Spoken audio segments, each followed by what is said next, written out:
Good evening, this is Rachel White, and tonight I'm going to be giving my fundraising plan for iPour Life, our final project for fundraising and revenue generation.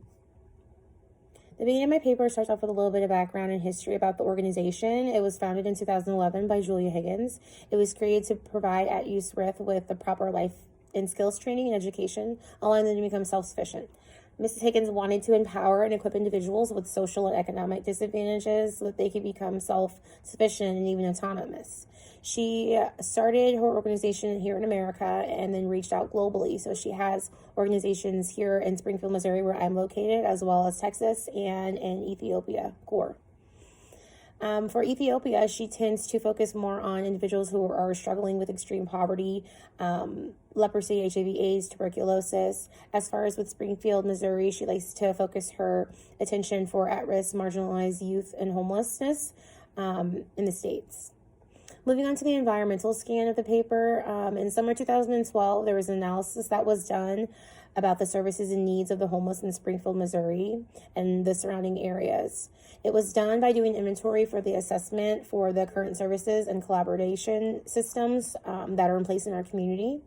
It was trying to identify and fill in the gaps. The data that they collected, it used two methodologies. It was a youth service tool and also a youth service planning workday. After they figured out the gaps, they composed members from different partnerships around the Ozarks, where I'm located. Great Circle, iPour Life, The Kitchen, Rare Breed Program, also Springfield Public Schools, where I currently am employed. The majority of the youth that they tend to focus on are in the foster care system, so they're in and out of homes, they have very little structure. There's not a whole lot of guidance or parental figure in that family, so sadly those students never learn the basic life skills and lessons that they need to obtain to be autonomous, successful adults. So moving on to the period of fundraising part, iPour Life works in, as I said before, core Ethiopia. There is a global side as well as the domestic. Since 2014 and to date, they put over 200 women into businesses, allowing them to be sustainable and get themselves up out of poverty. In 2018, they did also launch a children program that prevented 37 children from going to an orphanage and being separated away from their biological family. Their main goal for Core Ethiopia is to increase their budget over $1 million in the next 3 years. Some organizational strengths that iPour has is they believe that everything can thrive. That's their motto: anything, anybody, any individual. It even is spread across for our cultures and people with economic levels that are different than your own. They basically just want everyone to be able to have their basic needs met, and through this, they can have that self-fulfillment prophecy that they know. So there's 3 ways to go ahead and do this. Alongside the individual, they believe relief, rehabilitation, and development are the things that they need, the basic needs of an individual. They really try to focus on the rehabilitation side. If that individual is struggling with things, not feeling safe, they really want them, as I mentioned before, to be self-sufficient, to be able to take care of themselves. They want to be able to help you out, not just give you a handout, but for you to, in turn, be able to be successful on your own. Some organizational weaknesses or threats, barriers that they may end up facing is, youth not wanting to be in the program, families as well, because there are no services for people that fall outside those parameters. The youth might not be able to overcome the stigma of being in a low socioeconomic group. They also need to make sure that they're increasing local programs for young local politicians.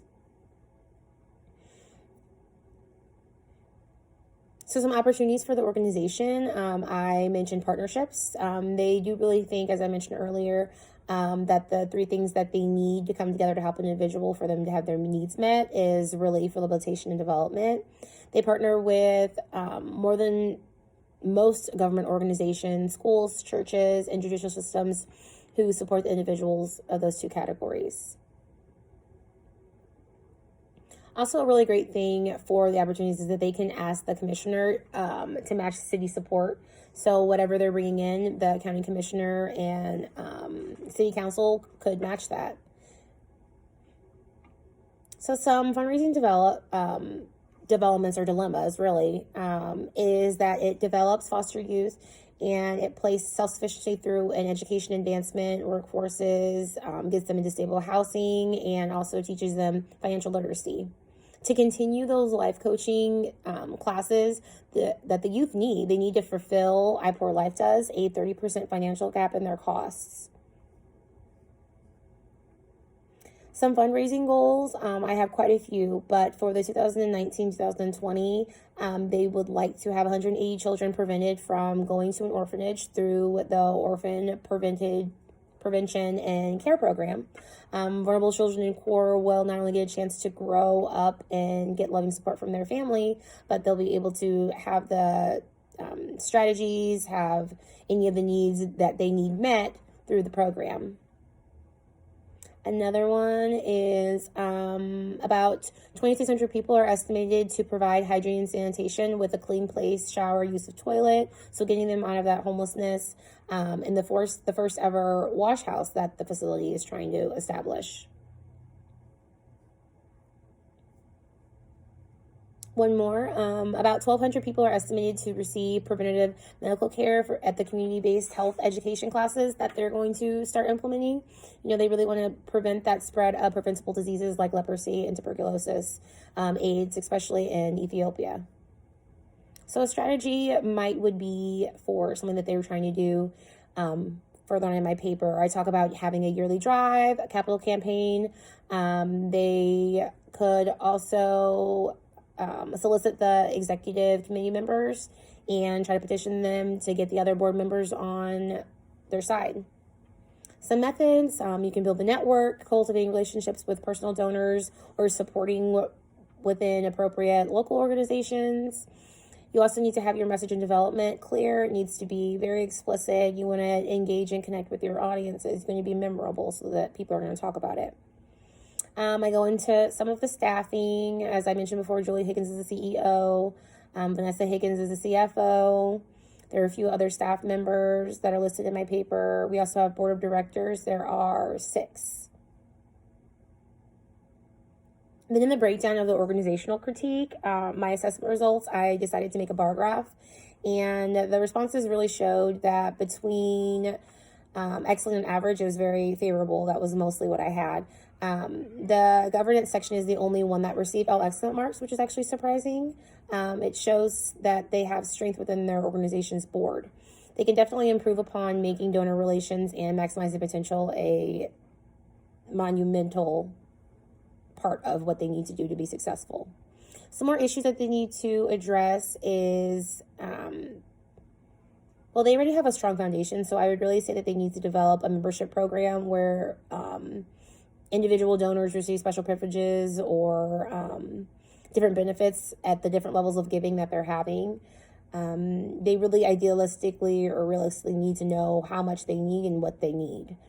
They really need to remember that the goal is the end game. What do they need to be successful so that they can plan for the following year? Some lesson learned. I really took away that you need to be a part of something. So youth needs help. You can't just assume that because someone is going through something that they have everything that they need to be a happy individual. And I'm sorry, I really had to think about that because I think that community partnership is really important and we really need to be coaching and teaching our future generation. They're the ones that are going to be taking care of us in the future. So when we don't have that and they're not getting it anywhere else, it's really important. And those programs that are coming in, the life coaching and the life strengths, all of those bringing in the family connection and things that the youth need is really important. And if they need government assistance to continue those, then that's something that they need. Some development learnings that I learned about was that iPour Life recently gained accreditation by the ECFA, so the Evangelical Council for Financial Accountability Accreditation. Some of the things that the accreditation is based on is iPour Life's financial accountability, their transparency, their soundboard governance, and their ethical fundraising. And then lastly, the development profession assessment. It really did get me thinking about fundraising development. I didn't think too much about it until really I got to this class. You come to the realization that you have to have contracts with the state, including legal consideration, and mutuality obligation. Also, you have to understand that everyone is going to benefit from that, and it serves well for the taxpayers. Also, I realize that now you know that you can reduce the unnecessary costs while enhancing accountability.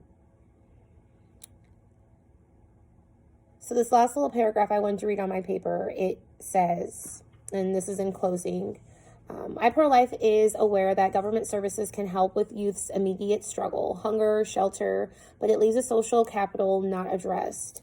They know the importance of volunteers as mentors. These individuals are available and able to immerse youth in positive activities, teach them skills that are very important, and allow for youth to maximize their contribution to their community. So I think that it's really important. I mean, iPro-Life had a lot of great things that they scored well on for their assessment critique, and I really do think that they're coming a long way. They really need to open up their